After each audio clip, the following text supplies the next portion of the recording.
going off a somewhat controversial, we have Simon Pegg made some remarks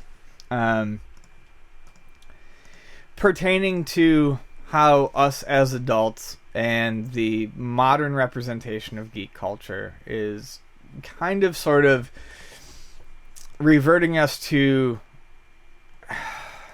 a childish mindset. And it was, I think he said it kind of offhand, and I don't, because he did an interview with the Radio Times. He did, but I'm just saying, I don't think he got a chance to fully explain it at that point. And the thing is, before we get further, Simon Pegg is not a hater of geek culture. No. Simon Pegg is probably the best representation of geek culture because he thinks about this sort of stuff. He does. He's not all gung-ho about it, like the Nerdist or someone like that, which we'll actually touch on in a bit. But so he explained himself further, basically, and Simon Pegg has issues with. So he went on. Go ahead. Well, I was going to say, what did he say? In his interview, he said, adults are obviously, they love this stuff. They're taking science fiction seriously, as he does. Genre cinema. Yes. He says, part of me looks at society as it is now just thinks we've been infantilized by our tastes. We're essentially all consuming very childish things. Comics, superheroes, adults are watching stuff taken seriously. It's kind of a dumbing down in a way because it's taking our focus away from real-world issues. Films used to be about challenging emotional journeys or moral questions that might make you walk away and reevaluate how you felt about whatever. Now we're walking out of the cinema, really not thinking about anything other than the fact that the Hulk just had a fight with the robot. So that was his initial comment, and it got some flack, especially because he is seen as a kind of an icon in geek culture. He did further go on to explain, and basically what he's trying to say is, when we get so wrapped up in this stuff, we end up, it's not just the fact, there's nothing wrong with watching the movie. There's nothing wrong with liking comic books. It's the fact that we're obsessing ourselves with them. We're buying all of these toys. We're wrapping ourselves up in these things as escapism, and it's not healthy escapism. It's an opiate. Yeah, there is healthy escapism, and then there is the opiate of the masses.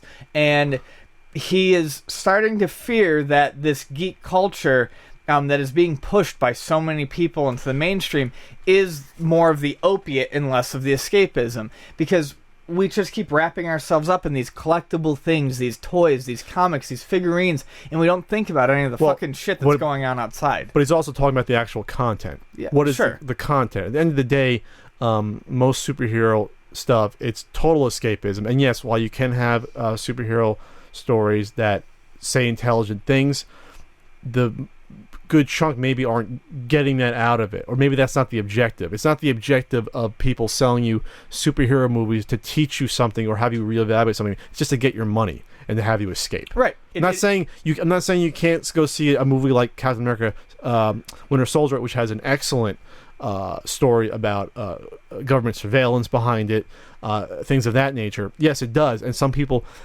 get that out of it. But at the end of the day, it's still people beating each other up in costumes. And he's saying that, you too much of that, yes, you will not be then looking at stuff that actually matters that's happening right now. Yeah, he's not knocking escapism like an Avengers movie. He's saying that if we get obsessed with this stuff and we start getting too involved in it and this is all we care about because we don't want to deal with real world issues, that's where the problem comes in. He actually tried to make comparison to someone like Chris Hardwick, saying that... because Chris Hardwick's always like the happy face of all this geek stuff, which makes me vomit. But because again, he's like, there's no thought behind it. He's just the positive face. This is all cool. People are killing zombies and blah blah blah. But it's also a super consumerist perspective too, which I can't fucking stand. Exactly. There's no, what you see is what you get. There's nothing below the surface. So what he said about that was, I just want to say that some people have seen this as a knock on Hardwick. No, that wasn't Simon Pegg. That's the writer of the article. Oh, so he did say something else about guys like Hardwick then. Okay.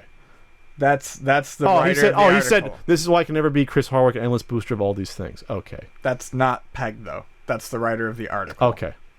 Did he say anything about Hardwick specifically? No, he didn't say anything about Hardwick specifically. But the writer did say something. The interpretation. Yes, that's the interpretation. It's basically, we need to stop boostering this stuff Without Basically, any thought behind it. Okay. Yeah, geek culture doesn't need to be boosted anymore. It is mainstream. Okay. All right. Okay, that's basically what Pegg is saying. We don't need to do that anymore. You don't need the author went on to say that this is why the author could never be someone like Chris Hardwick, even though he says that he has no issue with him. Chris Hardwick just goes forth and puts on the happy face. You need a skeptical face to this sort of thing. He's saying Chris Hardwick is the embodiment of what the danger of what that what Simon Pegg Pegg's is talking about. Yes, essentially. Okay. Where I'm a man who's 40 now and I love all this geek stuff, and that's your entire world. You're getting wrapped up in it. Okay, that is your shell. That is your bubble. You're not paying attention. No, that's extremely dangerous. Yes, and you can say that to me about looking at tons of video games and stuff, but you know what? This is actually a small part of my life than you might think. I do keep up with current events. I do follow politics closely. I'm not saying a judgment on you if you don't, but those are the things that at the end of the day matter.